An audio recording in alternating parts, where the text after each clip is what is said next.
உனக்கு மைக் டைங்கிற ஷினோபிய தெரியுமா? எனக்கு மைட் கைய தெரியும்.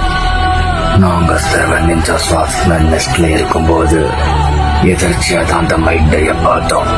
அங்க அவனோட நடந்த சண்டையில நாங்க 7 பேர்ல 3 பேர் தான் உயிர் தப்பிச்சோம்.